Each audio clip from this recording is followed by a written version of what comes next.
What's up, everyone? Prison Metaler here. I am doing another top 10 video, and it's going to be top 10 best albums of 1986. The reason why I decided to pick 86 is because 86 is a very great year for metal, especially the thrash genre. One of the best, and it's full of classic metal albums throughout this year, and dude, I wish I was born earlier. I'm born in 97, so yeah, I wish I exist back in the 80s, because I think the 80s has the best metal out of all 6 decades so far. But yeah, so 1986, let's go on ahead and start the video.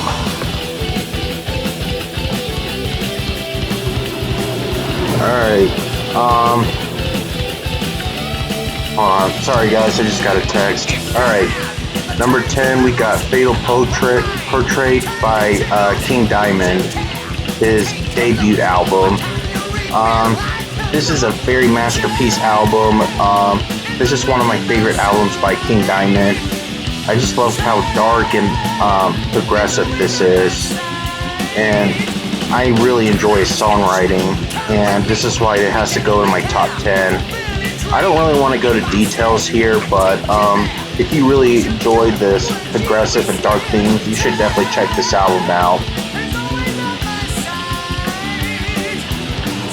Okay, number 9, we have Darkness Descends by Dark Angel.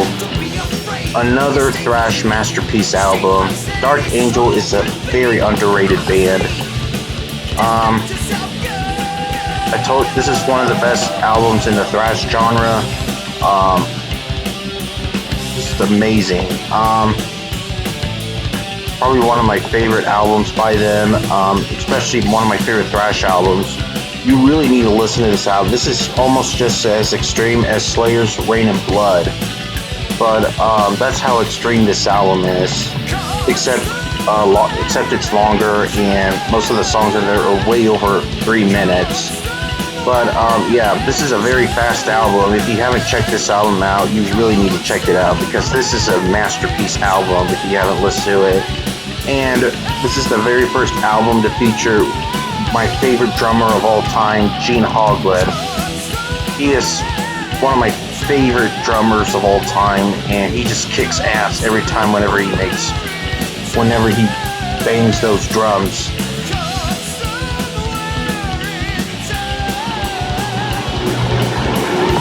Alright, number 8, I have Turbo by Judas Priest. Now,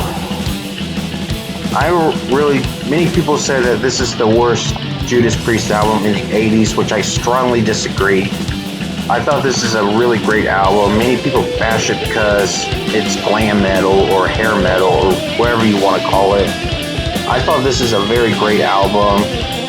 It's full of great songs like Turbo Lover, Locked In, Private Property, Parental Guidance.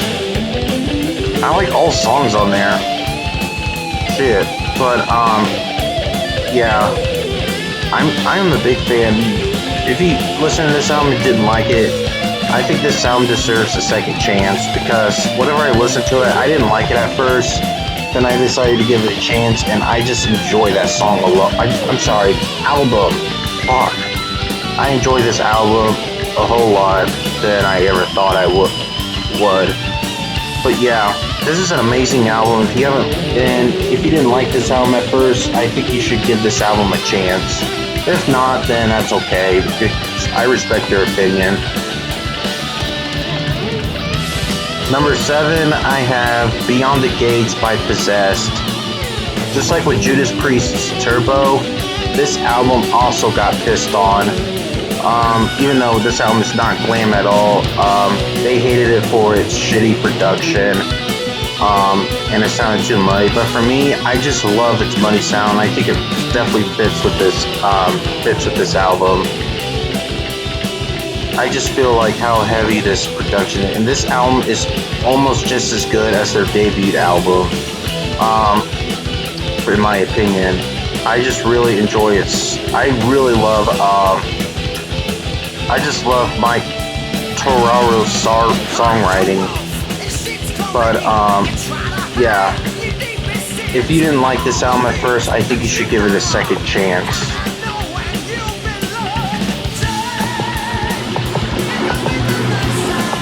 Alright, number 6, I got Creator's Pleasure to Kill. Wow, another this is a masterpiece album, and I am doing a Creator album after I'm doing Strapping Young Lad. Because Strapping Young Lad is right after Testament, and I'm currently doing Testament album ranking. But unfortunately, it will not be out until next 2 weeks because Testament has 12 albums. Or 13 if you count their 2001 album, but I'm not going to include that album because it's just re-recorded songs from their first 2 albums. But enough of that. I don't want to go to further detail. Let's talk more about Pleasure to Kill. This is a very influential album with many death metal and black metal bands. This is just as heavy as Slayer's Rain and Blood. I just love how evil this album is, and I just love all songs. It's very fast throughout this album, and I just enjoy it. But I feel like this album is stronger than Dark Angel's Darkness Descends, though. It's kind of, but I feel like this album is stronger in my personal opinion.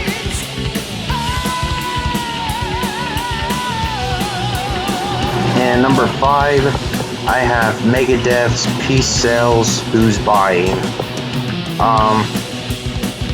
Another classic thrash album. What do you expect? I love all songs, well, except maybe for their cover song. Fuck it, it's good. But anyway, I love all songs. My all-time favorite would be Good Morning Black Friday. This is my second favorite Megadeth album behind Rust in Peace, and yeah, I could agree this is one of Megadeth's best albums. It's just a classic.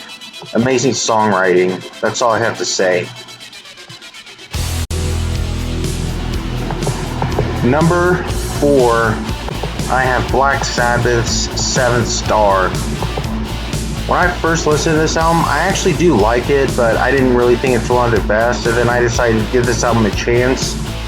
And I really like this album more than I did the first time. The only problem I have with this album is it's just too short for me. But it doesn't really ruin anything, however. This is a very bluesy ass album. It has Glenn Hughes, who was the bassist and vocalist for Deep Purple. And it features Dave Spitz on bass. Eric Singer Eric Singer on drums, Dave Spitz on bass and guitar, and of course the legendary Tony Iommi. As y'all may know, this was originally going to be his debut solo album, but his record label pressured him to name it a Black Sabbath album. But for me, I am a fan of this album. I love all songs. Glenn Hughes kicks ass in this album. If you didn't like this album very much at first, this album deserves another chance. And this is probably now in my top. Okay, let me get to my list on my current Black Sabbath ranking. Hold on, guys. Let me get to my video here.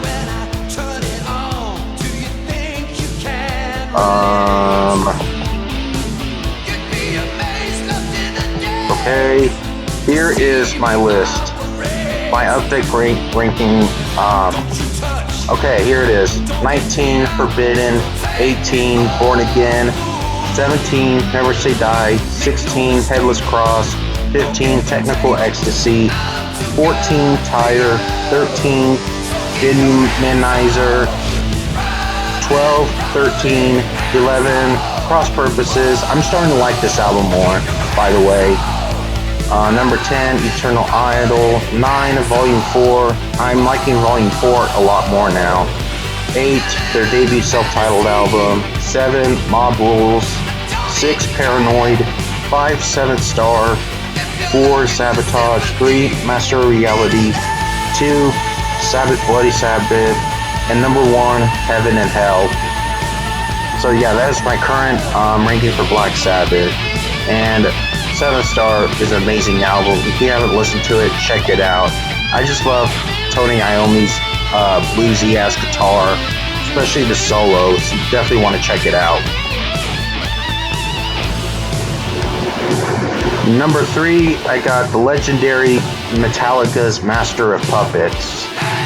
Now, I know many people would say, oh, why is this not at number 1? Because it's my list. I do what I want. So yeah, don't get me wrong, it's an amazing album. This is my second favorite Metallica album behind Ride the Lightning. But yeah,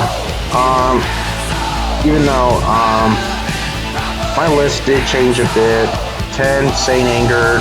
9, Reload. 8, Load. 7, Hardwired to Self-Destruct. 6, Death Magnetic. 5, Black Album. 4, Justice for All. 3, Kill 'Em All. 2, Master of Puppets. And 1, Ride the Lightning.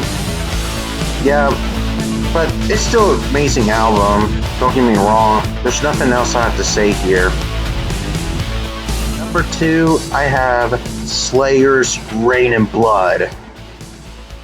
Oh man, a very heavy. Yes, I prefer this album over Master of Puppets any day.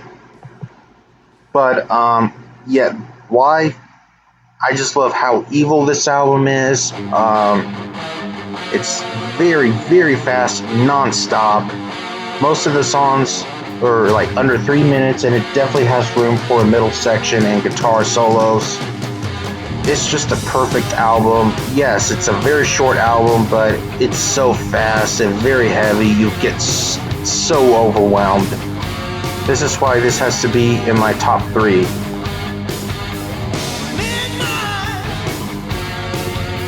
Now, before I reach number 1, I'm going to give out some honorable mentions before I reach number 1. It's Ozzy Osbourne's The Ultimate Sin, Motorhead's Orgasmatron, Metal Church's The Dark, Bon Jovi's Slippery When Wet, and Destruction's Eternal Devastation. And that is my honorable mentions. Now on to number 1. Alright, number 1 is of course Iron Maiden's Somewhere in Time. This is my favorite metal album in 1986. In fact, one of my favorite metal albums of all time. And this is my favorite Iron Maiden album out of all 16 albums. It still is, but my ranking for Iron Maiden is a lot different now. It is, okay, it's from my least to most favorite. 16, The Final Frontier. 15, Virtual 11. 14, No Prayer for the Dying. 13, A Matter of Life and Death. 12, Killers. 11, Dance of Death. 10, The Book of Souls. 9, Fear of the Dark. 8, X Factor. 7, Peace of Mind. 6, their self-titled album. 5, Number of the Beast. 4, Brave New World. 3, Seventh Son of the Seventh Son. 2, Power Slave. And number 1 is, of course, Somewhere in Time. This is a masterpiece album. I just love the synth guitar sounds throughout this album. And whenever I listened to it the first time, I was blown away, dude. I mean, if you haven't listened to this album, then you're definitely missing out. Like, for real. It has full of amazing songs, like just every song. Even the B-side songs are amazing too. You are definitely missing out when you haven't listened to this album. I strongly recommend you listen to this album. This is probably the best start for whenever you listen to Iron Maiden. Promise me, you'll be blown away. Alright guys, that is my 10 best albums of 1986, and thanks for watching. What is your top 10 favorite albums in 1986? Please feel free to put it in the comments. If you enjoy this video, like and subscribe for more, and I will see y'all next time. Peace out.